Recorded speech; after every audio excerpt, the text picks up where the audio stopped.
As embarcações do antigo mundo clássico eram bem simples se comparadas aos sofisticados navios de hoje. Era isso que pensávamos. Contudo, foram descobertas duas embarcações não militares construídas para o imperador romano Calígula que colocaram em dúvida a opinião dos historiadores. Foi preciso um ditador fascista para resgatar esses navios incríveis e revelar os segredos perdidos por quase 2000 anos. Esses navios eram os Titanics do mundo antigo. Descobertas da Antiguidade. Embarcações antigas. Distribuição DIDAC. À medida que os povos ampliaram seus impérios, suas embarcações se tornaram mais complexas e sofisticadas. Nosso conhecimento de embarcações antigas cresceu à medida que os destroços de mais naufrágios foram sendo descobertos no fundo dos oceanos. Com as novas tecnologias da arqueologia marítima, estamos aprendendo cada vez mais sobre a tecnologia naval do mundo antigo e suas cargas preciosas. Uma descoberta feita na década de 1920 no Lago Nemi, a 24 quilômetros de Roma, revolucionou todos os nossos conceitos sobre as embarcações do mundo antigo. Barcos de tão grande porte e esplendor nunca tinham sido vistos antes. Mas quem construiu essas embarcações? O que elas poderiam revelar sobre a civilização que as criou? Quando os navios foram içados à superfície daquele pequeno lago vulcânico, sua verdadeira grandeza e complexidade se tornaram visíveis. As descobertas dos navios do Lago Nemi iriam reescrever a história. Resolver o mistério dos navios de Nemi tem sido o trabalho da vida de um homem, o Dr. Marco Bonino. Os navios de Nemi são muito importantes em parte porque são os destroços mais completos desse período já encontrados. E também devido ao seu tamanho, esses navios eram realmente excepcionais. Os dois enormes navios revelariam segredos sobre os abusos do Império Romano. A bordo havia estátuas, esculturas e uma tecnologia tão incrível que só se acredita vendo. Qual era o significado desses artefatos de bronze? E o que esses navios enormes estavam fazendo tão longe do mar num lago isolado com apenas 1,5 km de diâmetro? Os navios de Nemi eram embarcações colossais. Mediam mais de 70 metros de comprimento e 20 de largura, o equivalente a 2 quadras de tênis alinhadas. No panorama do Lago Nemi, essas embarcações seriam impressionantes dentro do lago, dominando a paisagem. O simples tamanho dos barcos navegando num lago como o Nemi parece incrível. Mas para o Dr. Marco Bonino, era a qualidade extraordinária da construção que aguçava sua curiosidade. Nenhum outro destroço, seja na terra ou no mar, nos deu tantas informações úteis como os navios do Nemi, tanto em técnicas de construção como em arquitetura naval. Os navios do Nemi eram de fato uma arca do tesouro para arqueólogos e historiadores navais, mas foram os restos da decoração opulenta e luxuosa que impressionaram muitos especialistas. Sabemos que tinham pisos de mármore, água corrente quente e fria e possivelmente havia salas de banho, pelo menos num deles. Eram palácios flutuantes com azulejos de cobre decorados no teto, pisos em mosaico e colunas. Por outro lado, eles refletiam a capacidade técnica dos arquitetos navais romanos.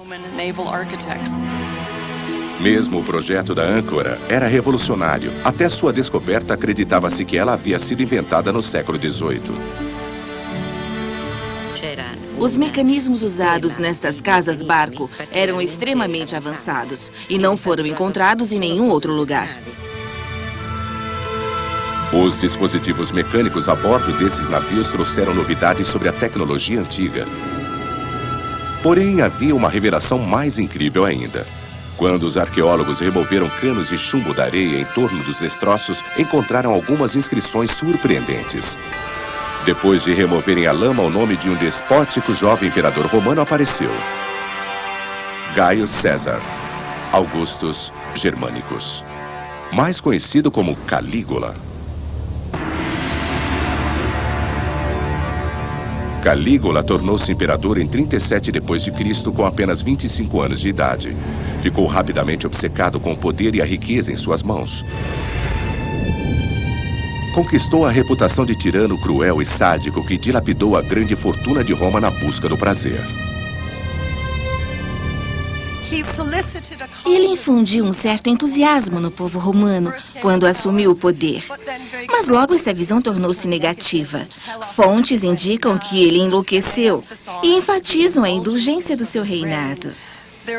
Há todo tipo de histórias sobre sua crueldade, relatadas por Suedônio e outros.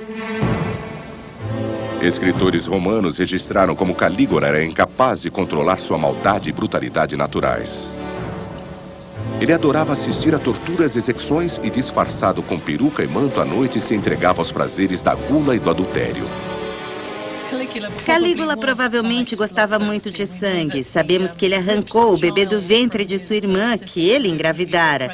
Então, acho que qualquer pessoa que faça isso precisa ter uma atitude bem sanguinária e macabra em relação à vida. Mas nem todos seus interesses eram tão horríveis. Calígula tinha um verdadeiro amor pelo mar. Ele era bisneto de Augusto e de Marco Antônio, respectivamente o vencedor e o perdedor da grande batalha naval de Ácio, que decidiria o destino de Roma 2 gerações antes. Era também neto de Agripa, o comandante da frota vitoriosa e construtor do Panteão original.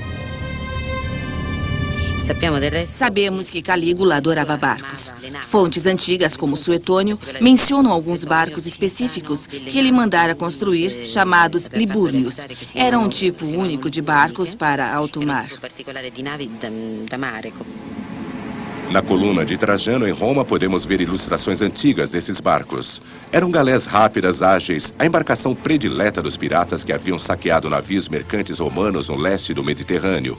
Calígula projetou sua própria versão arrojada. Um dos exemplos mais interessantes das indulgências de Calígula era sua construção de uma galé liburniana completa, com leme sobre mancais de pedras preciosas, velame multicolorido, sofás para as refeições e um jardim. E ele costumava navegar logo pela manhã, de Roma até a Baía de Nápoles, parte pirata, parte rei, parte imperador romano. Desde o início do seu reinado, Calígula se sentia atraído pelo lago Nemi com seu templo sagrado de Diana. Era um lugar estranho e misterioso, longe da civilização, um lugar que os romanos achavam que os deuses e os espíritos de seus antepassados gostavam de frequentar. A deusa Diana era muito ligada ao lago Nemi. O lago era conhecido como Espelho de Diana. Seu culto, baseado no de Ártemis, na Grécia, já contava séculos quando Calígula chegou a Nemi.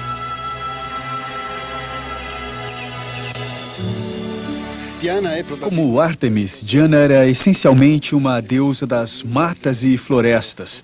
Uma deusa do mundo selvagem, não urbano, longe da vida cosmopolita de Roma. Mas ela também é associada a rituais de transição e iniciação. Calígula ficou obcecado com o culto sensual de Diana em Nemi. Ele construiu para si uma vila palaciana nas margens do lago, perto do santuário da deusa. Ele foi um dentre muitos atraídos ao lago pelo culto a Diana, a caçadora. Muitos de seus adoradores deixaram sinais de sua devoção. Os romanos achavam que os deuses precisavam ser aplacados por oferendas em troca de favores. Uma grande variedade de objetos belos e intrigantes foi encontrada nas imediações do templo de Diana. Esta é uma das estátuas de Diana. Aqui ela aparece em sua túnica curta. Nas costas vemos sinais de uma aljava. Infelizmente, o arco não existe mais. Ela também aparece com o braço erguido. E sabe-se que no dia da sua comemoração, as mulheres que tivessem suas preces atendidas por Diana desfilariam empunhando tochas até o santuário com flores no cabelo. O sexo ritual fazia parte do culto a Diana. Porém, sacrifícios humanos mais alarmantes eram feitos perto do lago. Durante escavações do século XIX, foi descoberta esta plataforma, supostamente onde eram feitos os sacrifícios humanos. A sinistra combinação de sexo e morte teria atraído Calígula. É mais do que provável que o aspecto cruel e sanguinário deste culto tenha interessado muito a Calígula. cujo caráter era marcado pela tirania e crueldade sádica, que seu biógrafo, Suetônio, descreve tão vividamente.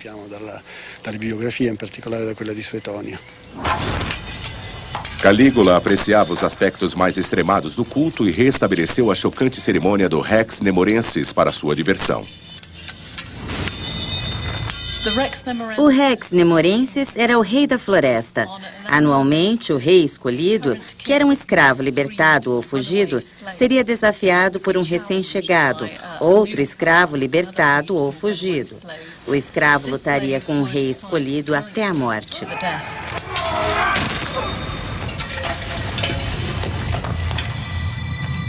O culto a Diana permitia que Calígula explorasse atividades perversas e sanguinárias disfarçadas de cultos religiosos.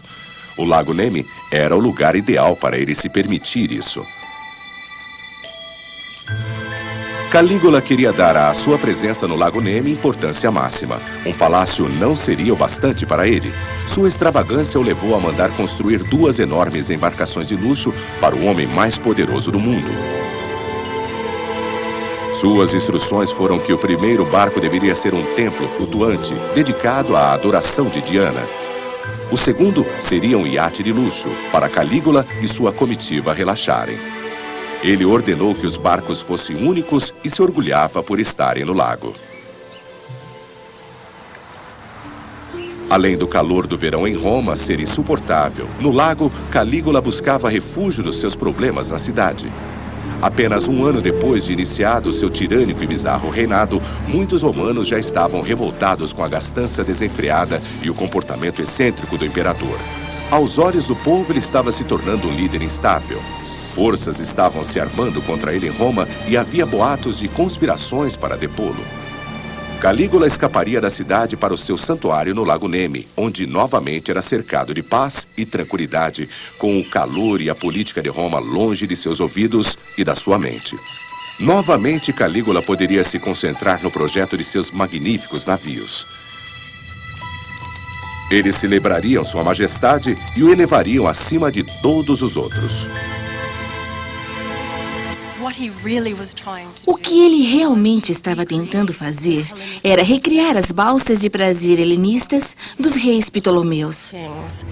Calígula se inspirou em escritos antigos que contavam a decadência dos príncipes helenistas.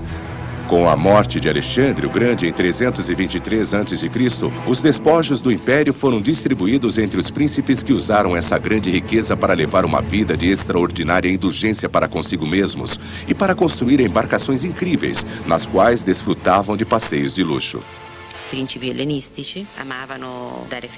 Os príncipes helenistas gostavam de dar festas ou celebrar rituais religiosos em barcos chamados de talamego. De fato, barcos de recreação. O maior desses palácios de prazer flutuantes era o Siracusa. Foi construído para Herón de Siracusa por volta de 240 a.C. e acredita-se que tinha 80 metros de comprimento.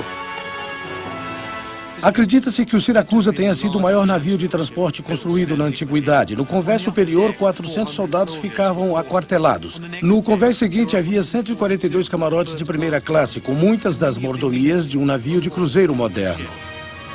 O Siracusa era como um hotel flutuante, mobiliado com um material luxuoso e contando até com um ginásio e uma capela dedicada a Afrodite, a deusa do amor.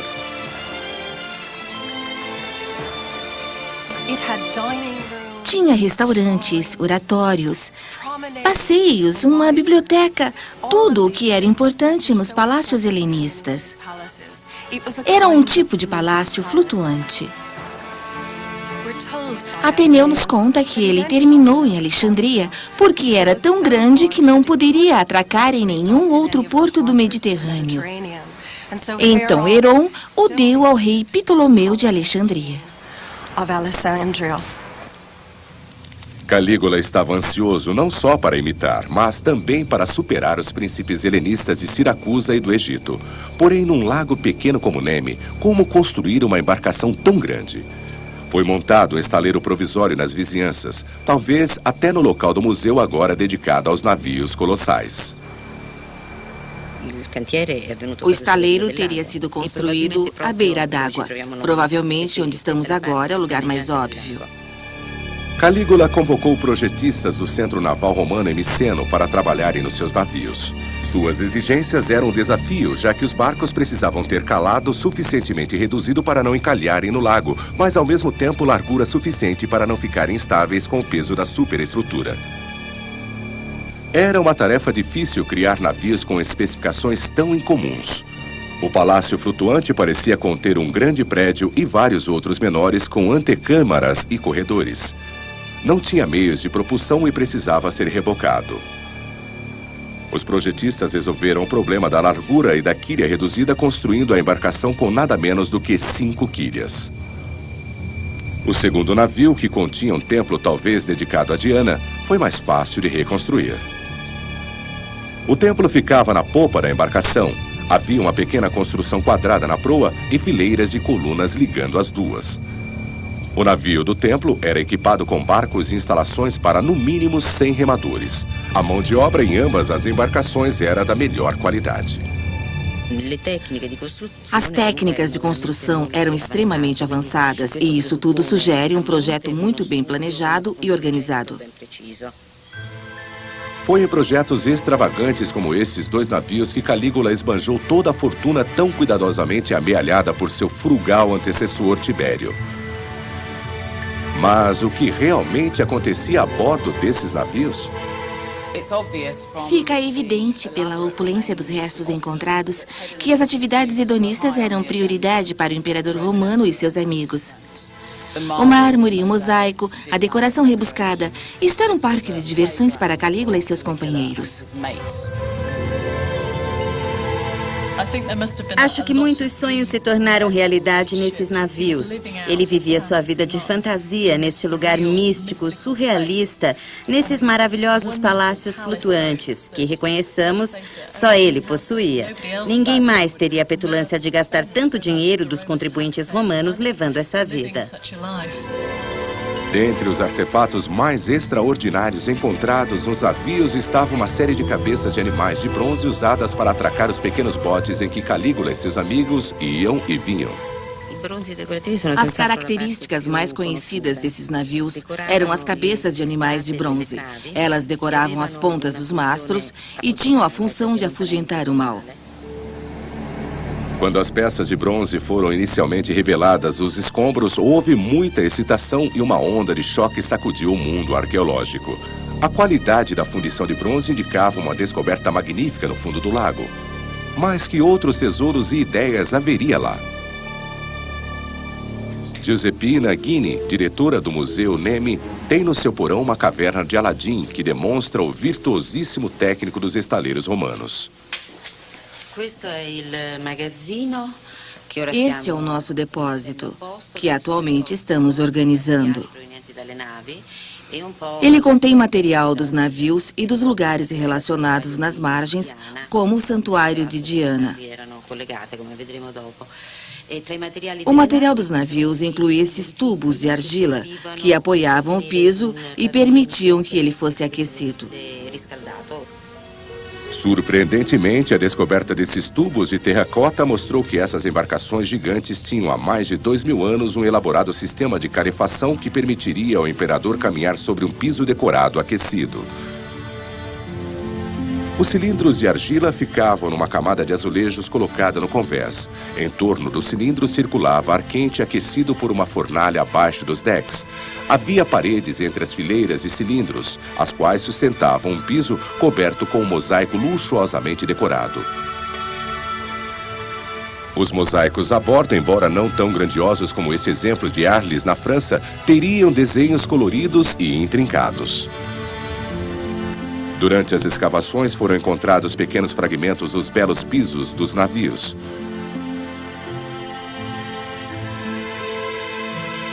O aquecimento sob o piso dos navios de Calígula era uma aplicação incomum dos sistemas de aquecimento hipocausto, usado em termas e vilas palacianas em todo o Império. O fato de Calígula estar a bordo de um navio não impedia de desfrutar do luxo dos seus palácios. Mas em Nemi haveria outros objetos estranhos no sistema hidráulico que confundiria e deixaria arqueólogos intrigados. Escondida no barro em volta dos destroços, havia uma torneira de bronze que parecia moderna demais para pertencer a um barco da Roma antiga. Mas ela era genuína. Esta torneira extraordinária foi construída para controlar a entrada da água nos tanques de armazenagem do navio. A partir desses tanques, a água seria distribuída para o navio todo por gravidade por uma série de canos de chumbo entremeados com válvulas de bronze. Os arqueólogos de 1920 não conseguiam acreditar que elas datavam de 2000 anos atrás. A torneira era de bronze e fora encontrada fora do sistema. Porém, é fácil reconstruir onde ela estava montada. Quando foi descoberta, a torneira de bronze estava quase isenta de corrosão, graças ao desenho genial que se afunila muito ligeiramente e à precisão de sua engenharia, ela ainda veda perfeitamente quando girada para fechar. É notável que instrumentos de precisão feitos de bronze como essa torneira continuem sendo feitos atualmente usando quase exatamente o mesmo método dos romanos. As descobertas nos navios de Neme provaram que os romanos usavam técnicas sofisticadas de fundição e eram mais habilidosos do que antes se pensava. A única diferença entre a torneira moderna e a encontrada em Neme é 2000 anos. A torneira encontrada nos navios de Neme significa que precisamos repensar nossas percepções de engenharia da Roma antiga. Contudo, a maior surpresa à espera dos arqueólogos era a construção complexa dos navios em si. Acho que se perguntassem a alguém hoje como se constrói um barco, certamente ouviriam que é montando um esqueleto de costelas e depois embrulham-se as tábuas para fazer o casco. Porém, na antiguidade, o processo era bem diferente. As tábuas do casco eram unidas em cavilhas e depois se acrescentava a estrutura ou as costelas, que eram inseridas na casca existente. A construção em madeira dos navios estava tão bem preservada que permitiu aos estudiosos examinarem em detalhe as técnicas de construção de embarcações dos romanos. Mas havia outros exemplos dessa técnica, de fora dos limites do Império Romano. Em 1981, em Mainz, na Alemanha, foi descoberto um grupo de 5 embarcações romanas que estão expostas no Museu de Navegação Antiga de Mainz.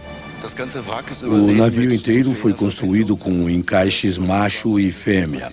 A cada 25 centímetros havia uma pequena cavilha de madeira que se encaixava exatamente nas tábuas, em ambos os lados. Na maior parte do navio, as juntas macho e fêmea estavam cobertas, mas é fácil ver as cavilhas de madeira que impediam as junções das tábuas de se soltarem. Embora construídos 700 anos depois dos navios de Neme, os barcos de Mainz seguem a tradição de fazer o casco primeiro, que agora sabemos que prevaleciam no Mediterrâneo. Uma coisa que eles têm em comum é o modo como as tábuas do casco são fixadas à estrutura. Os pregos atravessavam as tábuas do casco e das costelas e depois eram dobrados 2 vezes no lado de dentro. Isso criava uma união firme, porém flexível, permitindo certo movimento na estrutura. Alguns sugeriram que os pregos de ferro usados nos navios de Neme eram recobertos com uma camada de cobre para não enferrujar. Richard Windley demonstra o processo. Há uma teoria de que os romanos usavam um processo de galvanização para impedir que os pregos enferrujassem. Vamos tentar demonstrar como esse processo funciona.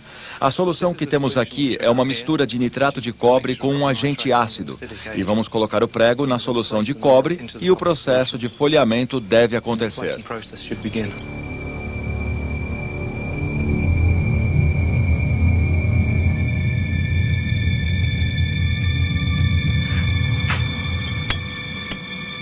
O processo é bem intrigante. Alguns especialistas acham que os pregos usados nos navios eram de cobre eletrolítico. Outros julgam que eles duraram tanto porque o cobre era usado no processo de fusão. No porão do museu, o depósito revela mais detalhes espantosos sobre a construção dos navios de Neme. Estas caixas aqui contêm milhares e milhares de pregos que foram usados para prender as madeiras dos 2 navios. Aqui estão alguns deles. Este foi entortado de propósito. Teria sido usado para conectar as tábuas do casco às costelas. Ainda dá para ver sinais do chumbo que revestia os cascos. Os métodos tradicionais de construção naval usados nos navios do Neme têm suas origens no Antigo Egito. As triremes da Grécia Antiga, como essa esculpida numa pedra em Rhodes, também eram construídas com as mesmas técnicas. Na época de Calígula, as ideias usadas na construção dos navios de Neme já vinham sendo usadas havia séculos em navios mercantes que cruzavam o Mediterrâneo. Mas os romanos tinham se especializado no desenvolvimento dessa tecnologia, essencial para sua infraestrutura. Cerâmica, vidro, metais, vinho e azeite de oliva eram mercadorias importantes no comércio, bem como os cereais que abasteciam os romanos. O vidro se tornou especialmente valioso, e a seda da China, incenso da Arábia e especiarias do Sudeste Asiático eram essenciais para o próspero estilo de vida romano, estilo que seria impossível manter sem embarcações confiáveis.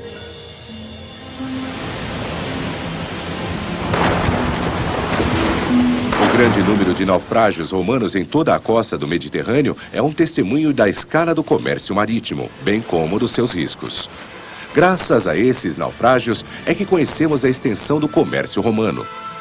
Contudo, para arqueólogos marítimos como Deborah Carlson, sempre há mais para aprender.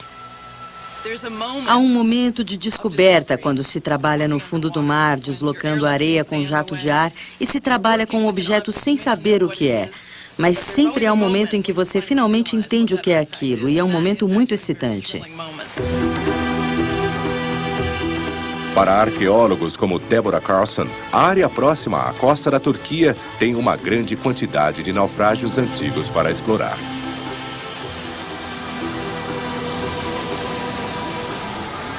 A correnteza por aqui é mínima. Quando chegarmos lá embaixo, procure não agitar o fundo, porque é bem arenoso e lamacento.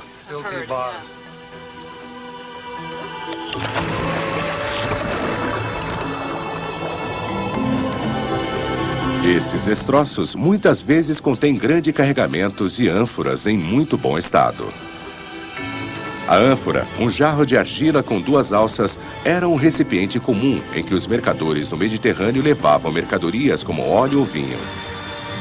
Os navios mercantes eram medidos pela quantidade de ânforas que conseguiam levar.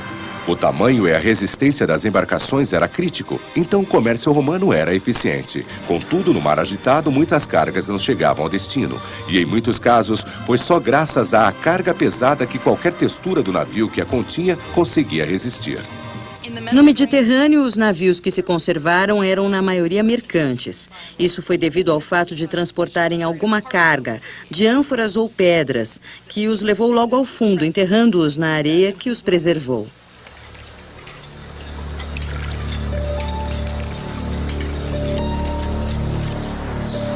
Deborah Carlson trabalha há anos em escavações de naufrágios do Instituto de Arqueologia Náutica. A sede do instituto fica em Bodrum, na Turquia. As expedições eram algumas descobertas incríveis perto da costa turca. Isso é parte de uma ânfora de um naufrágio do 5º século antes de Cristo.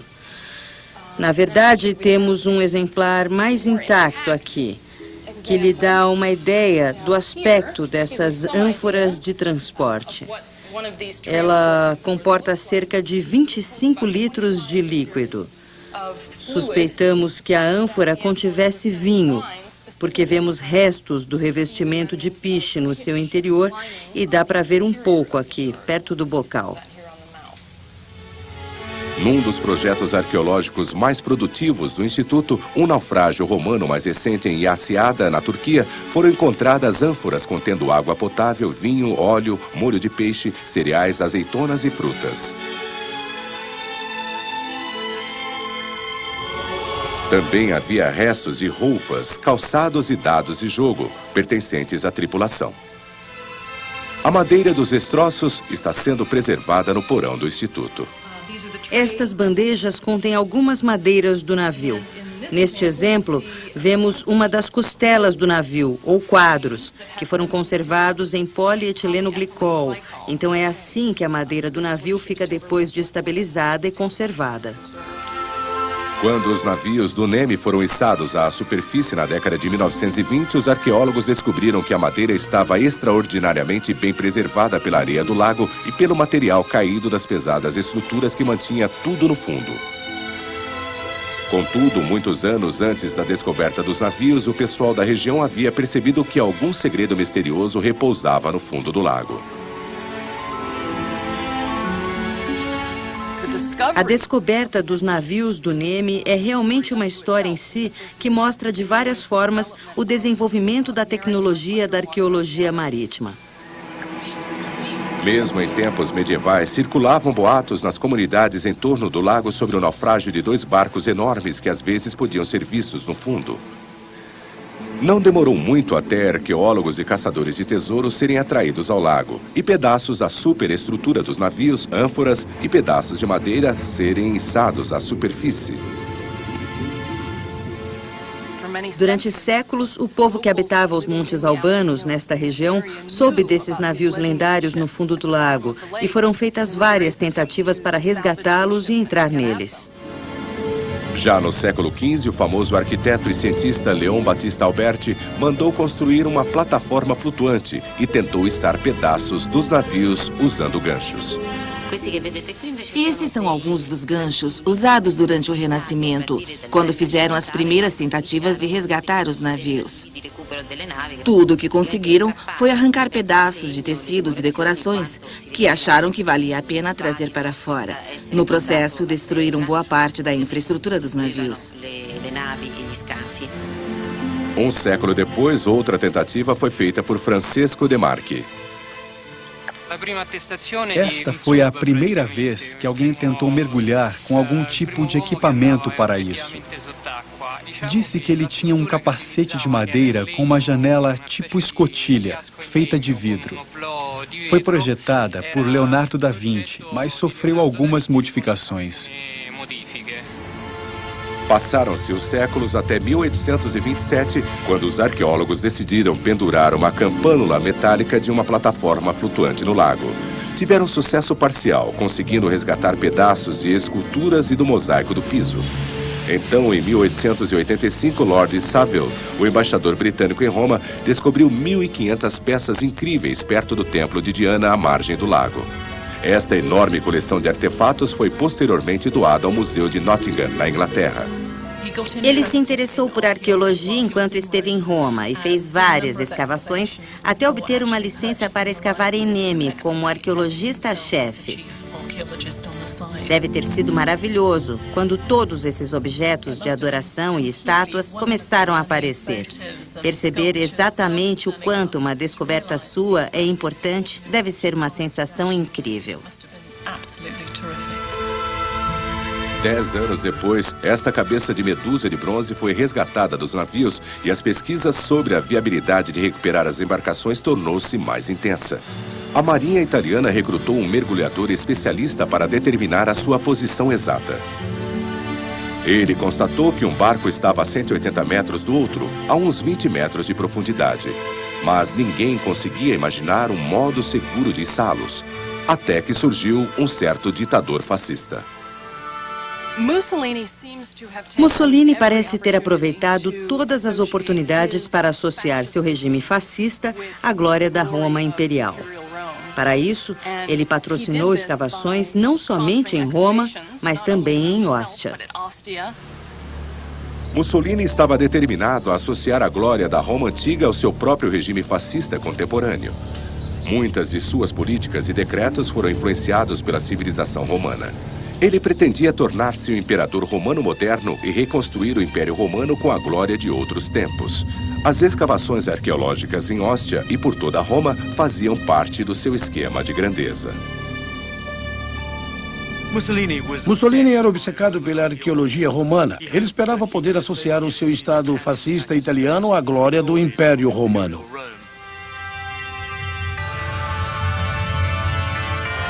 Se conseguisse ligar a Roma antiga com a moderna, poderia atrair a classe média intelectualizada para o seu regime fascista. Os navios do Nemi poderiam ser uma importante arma política. As pessoas buscavam escombros de naufrágios por diversos motivos. E os de Mussolini, para atacar o Lago Nemi, eram bem dirigidos a ligar a sua pessoa àquele passado glorioso.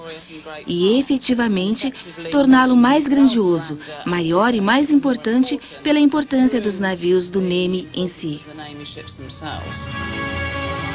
Ao se envolver com os navios do Nemi, Mussolini achava que poderia ser associado ao imperador romano. Acho que os navios do Nemi exerciam um fascínio adicional sobre Mussolini, porque eles lhe davam a rara oportunidade de conhecer por dentro a vida de um imperador romano. Porém, a tentativa de Mussolini para aproveitar a glória da Roma antiga parecia cheia de problemas. Os planos de içar as enormes barcaças do fundo do lago encontravam barreiras intransponíveis. Mas Mussolini foi muito esperto. Ele exploraria a tecnologia da engenharia romana antiga para revelar os navios do Nemi ao mundo pela primeira vez em 2000 anos. Ele não içaria os barcos, mas abaixaria o lago. Para abaixar o lago, Mussolini usaria um túnel que havia sido cavado na encosta da colina acima do Lago Nemi, séculos antes de Calígula nascer. Esta quase incrível obra de engenharia fora executada para proteger o Templo de Diana, à beira do lago, contra inundações. Surpreendentemente, os romanos haviam cavado um túnel de cerca de 1.600 metros de extensão através da montanha para baixar o nível da água do lago. Os arqueólogos de Mussolini descobriram a existência desse túnel na encosta da montanha e usariam um plano audacioso para ver se ele poderia ser utilizado novamente. Para Mussolini, o resgate dos navios do Nemi com a ajuda de tecnologia romana tão antiga tornou-se quase uma missão sagrada. Mussolini disse que era uma questão tanto de ciência como de orgulho nacional. Uma dívida de honra com a dignidade de nossa nação. Este duto romano, construído no IV século a.C., é uma das mais extraordinárias e menos conhecidas obras de engenharia no mundo inteiro. Esta área do canal é muito importante. Aqui podemos ver os sulcos para as comportas que regulavam a vazão no canal. As comportas mantinham o canal livre de galhos e entulho. As comportas eram operadas por escravos especialmente treinados e, assim, mantinham os efluentes limpos. Quando os romanos construíram este duto, eles não apenas começaram num lado e foram até o outro. Assim, teria sido muito fácil. Eles tiveram duas equipes de escavadores, uma de cada lado da montanha, e suas técnicas de topografia eram tão precisas que as duas equipes se encontraram quase no mesmo ponto. Este é um local importante porque dá para ver os arranhões das picaretas dos escravos que escavaram este duto pelo lado do Lago Nemi, na direção do fluxo de água. Foi aqui que eles encontraram a equipe que vinha no sentido oposto. Aqui, as marcas de ferramentas vão no sentido oposto, contra o fluxo. Este é o ponto exato onde as duas equipes se encontraram. Em 20 de outubro de 1928, Benito Mussolini chegou ao lago para ligar as turbinas gigantes que bombeariam a água em costa acima para a boca do velho duto. Gradualmente, a água no lago começou a baixar. Foi um momento de triunfo quando as bombas começaram a puxar a água pela encosta. O que seria revelado no fundo do lago iria espantar o mundo inteiro. Os dois navios seriam vistos pela primeira vez depois de 2000 anos. Estavam incrivelmente bem conservados. O tamanho e o estado das embarcações surpreenderam até os arqueólogos. Mas, acima de tudo, esses dois navios e seu maravilhoso acabamento dariam novas provas da vida na Roma antiga. Pelas notáveis descobertas das tentativas anteriores de resgate, os arqueólogos perceberam que estavam à beira de um achado espetacular e não ficaram decepcionados. Por toda a parte nos navios, as peças de bronze finamente moldadas impressionavam pela sua qualidade e conservação. Cada ponteira era individualmente moldada na forma de um sátiro, de uma gazela ou uma ninfa. Muitos dos azulejos de cobre do forro sobreviveram e a maravilhosa cabeça de leão que encimava o leme, provida de um anel para sua fixação, estava quase em perfeito estado. Um enigmático braço de bronze revelou-se mais um símbolo para espantar olhares maldosos.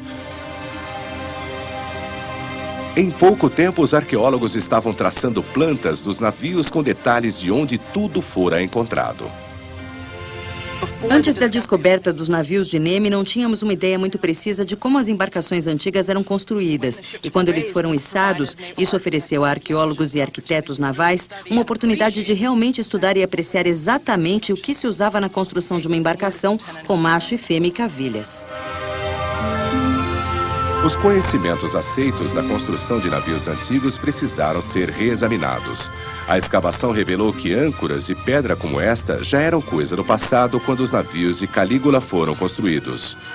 Informações excitantes surgiam à medida que uma grande quantidade de artefatos importantes de tecnologia antiga se revelava. Foi descoberta uma série de inventos mecânicos a bordo. Este complexo dispositivo de metal foi reconstruído pelo Museu de Nemi. É uma das diversas bombas de esgotamento do porão com caçambas e correntes usadas para remover o excesso de água das embarcações. Estas rodas d'água funcionavam com um sistema de correntes e pás ou pequenas bacias para tirar a água dos porões. Também havia bombas a pistão para o mesmo propósito, que também eram acionadas manualmente. Esta bomba manual era tecnicamente muito avançada. Ela usava a pressão do ar para deslocar a água em torno das embarcações. Baseia-se no projeto do inventor grego Tesíbio e é um dispositivo engenhoso. Mas que eficácia poderia ter uma bomba tão antiga? Certo, é assim que pensamos que seria a bomba no navio de Nemi. Esta é uma reconstrução, provavelmente numa escala de 1/3 ou 1/4. O que temos aqui basicamente é uma bomba de pressão que seria usada para erguer ou forçar a água em torno de um sistema de dutos dentro da embarcação. Tem cilindros duplos de duplação. A vazão de água é contínua em comparação com uma bomba de pistão único, onde o fluxo é intermitente. Quando se levanta a alavanca, a bomba pega a água no reservatório embaixo e a leva para cima. Ao baixar a alavanca, a água é empurrada por um sistema de válvulas na traseira da bomba. Do reservatório, a água pressurizada era distribuída pelo navio inteiro. Esse projeto é extremamente eficaz. Incrivelmente, as válvulas dentro da bomba eram feitas de madeira e bronze e ofereciam uma vedação muito boa. A bomba seria ligada aos tanques de água a bordo dos navios, onde se coletava a água da chuva que era armazenada para uso posterior. Mas as bombas não foram os únicos objetos encontrados a bordo dos navios que empolgaram os arqueólogos. Nos destroços dos navios havia uma plataforma com uma série de objetos estranhos de bronze. Depois de algum exame, concluiu-se que eram rolamentos de esferas romanos. Esta era uma descoberta espantosa, pois se acreditava que a primeira menção a rolamentos e esferas da história tivesse surgido no Renascimento, nos trabalhos de Leonardo da Vinci. Porém, estas descobertas eram 1400 anos anteriores a Leonardo. Foram encontrados 2 conjuntos de rolamentos de esferas. Mas para que eles eram usados? Alguns acreditam que eram parte de um mecanismo para içar a âncora do navio, mas outros acham que eles giravam a plataforma que apoiava a imagem de uma deusa. A plataforma seria acionada por um mecanismo abaixo do convés, fazendo a estátua se movimentar como mágica. Uma teoria é que a plataforma apoiava uma estátua de Diana. Porém, recentemente surgiu uma hipótese alternativa. Alguns acreditam que a chave para o comportamento estranho de Calígula seria uma obsessão com os governantes e deuses do Egito helenista. Imagina-se que ele tenha viajado até lá quando menino com seu pai, Germânicos, e ficou fascinado com tudo que era egípcio. Ele se interessou particularmente pelos deuses irmãos Osíris e Ísis. Parece que Calígula gostava de imitar o rei helenista do Egito, Ptolomeu IV, que se casou com a irmã e autoproclamou a ambos como reis divinos. Calígula também teve uma relação incestuosa com sua irmã e encorajava a adoração a Ísis. Não é por coincidência que após a conquista do Egito por Augusto, Roma importou muitas crenças e métodos de culto orientais. Mesmo aqui em Nemi, no santuário de Diana, essa deusa foi substituída por Ísis, supostamente durante o reinado de Calígula. Então seria esse o motivo de Calígula querer tanto construir para si um palácio flutuante de prazeres como os dos governantes helenistas do Egito? E foi o fascínio de Calígula com os deuses irmãos Osíris e Ísis apenas um modo de racionalizar a própria luxúria com sua irmã Drusila? Sem dúvida, relatos contemporâneos dizem que seu luto por ela após sua morte prematura foi de uma extravagância histriônica. Após a morte de Drusila, Calígula a endeusou, dando-lhe honras que nenhuma mulher romana jamais tivera antes e que nunca mais seriam dadas a qualquer outra. Então, sua ligação com os Ptolomeus talvez fosse muito mais pessoal. E ele os viu legitimarem esse relacionamento muito peculiar que ele parece ter tido com sua irmã.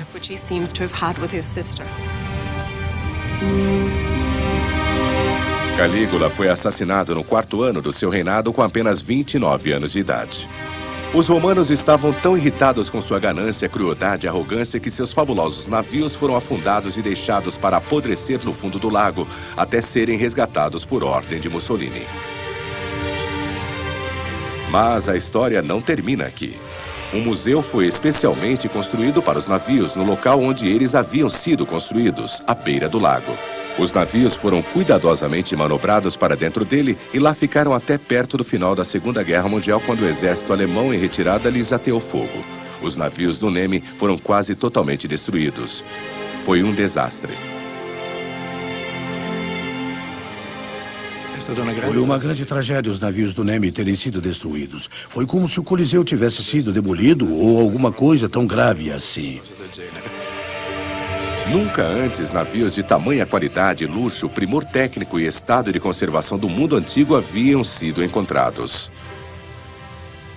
Depois de terem sido recuperados do fundo do lago, os navios do Nemi ficaram disponíveis para estudo por professores e arqueólogos durante menos de 15 anos, até sua destruição final. É algo que nunca poderemos recuperar. São informações perdidas para sempre. Restaurar o museu foi relativamente fácil. Mas o que poderia ser feito com os navios? A perda desses navios é irreparável. Não há embarcações equivalentes de Roma ou do mundo antigo. É uma perda imensa para nosso conhecimento da arquitetura naval e da engenharia na antiguidade.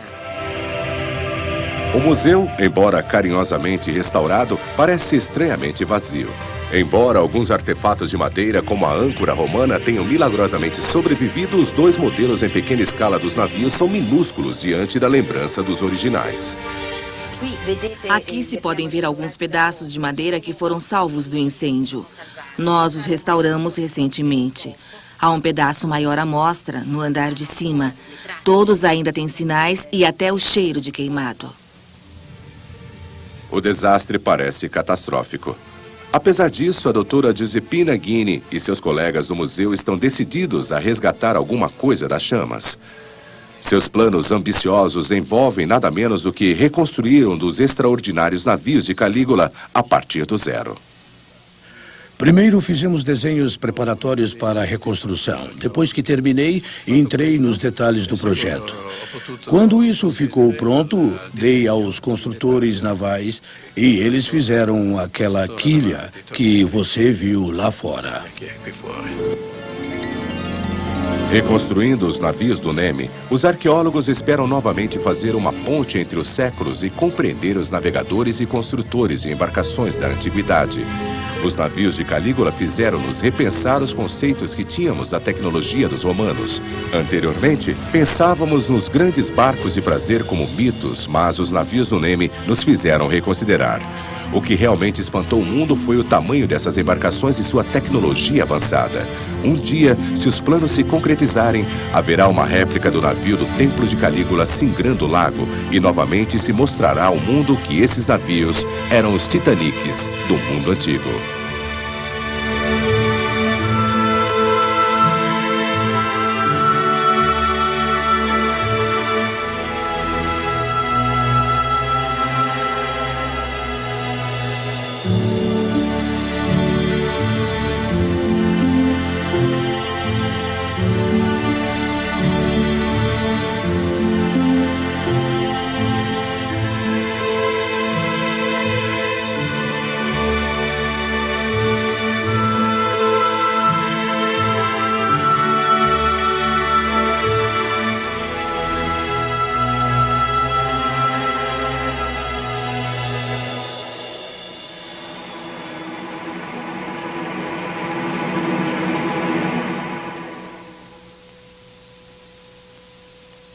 A gente